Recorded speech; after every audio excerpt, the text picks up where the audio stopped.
85 के साल से नासूर की तरह आतंकवाद और नक्सलवाद हमें परेशान करता था। आए दिन बम धमाके करके ये पाकिस्तान के लोग भाग जाते थे, कोई रोकने वाला नहीं था, किसी में हिम्मत नहीं थी। वोट बैंक की राजनीति के कारण देश की भूमि लहूलुहान होती थी। नरेंद्र मोदी जी ने सर्जिकल स्ट्राइक और एयर स्ट्राइक कर कर आज आतंकवाद को देश से हमेशा के लिए समाप्त करने का काम किया है। मित्रों, ये सारे लोग, मीडिया के कुछ मीडिया हाउस भी हमें गुमराह करने का प्रयास कर रहे हैं। मैं आज ओडिशा राष्ट्रीय कार्यकारिणी में मैं पार्टी का अध्यक्ष था। मैंने कहा था 2014 का विजय 5 साल के लिए नहीं है, आने वाले 30 साल के लिए भारतीय जनता पार्टी का शासन इस देश पर रहने वाला है।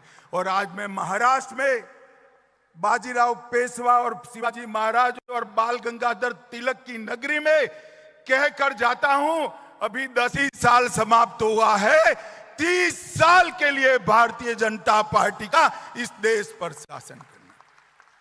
हमने हमारे आत्मविश्वास को जागरूक करने की जरूरत है, हमारे पुरुषार्थ को बल देने की जरूरत है और हमारे आपसी मतभेदों को समाप्त करने की जरूरत है। महान भारत की रचना केवल और केवल भारतीय जनता पार्टी कर सकती है। महान भारत की रचना केवल और केवल नरेंद्र मोदी जी ने डाली हुई नींव पर ही हो सकती है, हमारी विचारधारा ही कर सकती। इस आत्मविश्वास के साथ हमने आगे बढ़ना है। दीनदयाल उपाध्याय जी ने हमें अंत्योदय का स्वप्न दिया था। मोदी जी ने 10 साल के अंदर इस देश के 60 करोड़ गरीबों को घर दिया, बिजली दी, गैस का सिलेंडर दिया, शौचालय दिया, हर गरीब को प्रति माह प्रति व्यक्ति 5 किलो अनाज दिया, 5 लाख तक का बीमा दिया और देवेंद्र जी अब लाडली बहना और लाडली भैया भी देने जा रहे हैं। गरीब कल्याण का काम कोई कांग्रेस पार्टी नहीं कर सकती, कांग्रेस पार्टी के साथी भी नहीं कर सकते। गरीब कल्याण का काम केवल और केवल भारतीय जनता पार्टी कर सकती है और कोई नहीं कर सकता। भाइयों बहनों, ये कांग्रेस वाले कई सारे अपप्रचार यहां पर कर रहे हैं कि वो दलितों का, गरीबों का, पद दलितों का, आदिवासियों का कल्याण करेंगे। मैं आज पूछने आया हूं, 58 साल तक आपका शासन रहा, आपने गरीबों के लिए क्या किया? महात्मा फूले, अंबेडकर जी, इनके रास्ते पर चलने का तो नाम तो दूर, उनके उद्देश्यों को समाप्त करने का काम किया। 10 साल में हमने गरीबों का कल्याण करने का काम ये भारतीय जनता पार्टी की सरकार ने किया।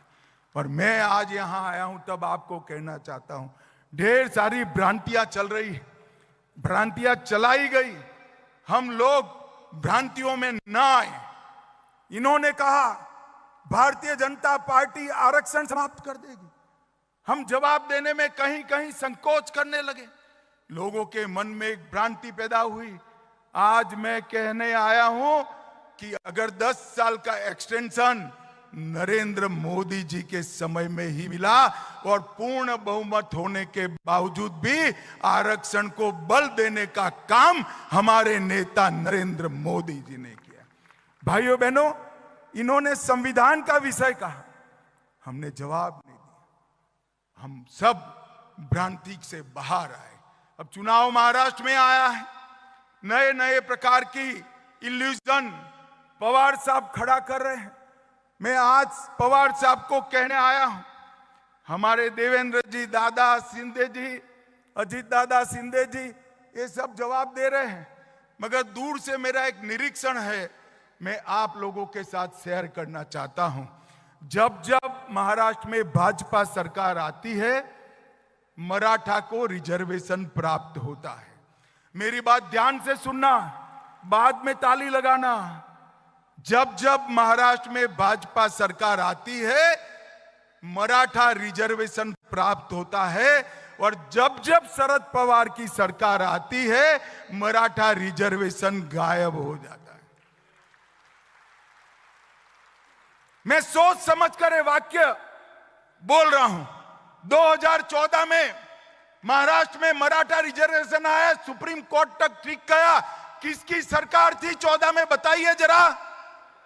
अरे जोर से बोलो, किसकी सरकार थी? भाजपा सरकार थी। देवेंद्र फडणवीस हमारे मुख्यमंत्री थे।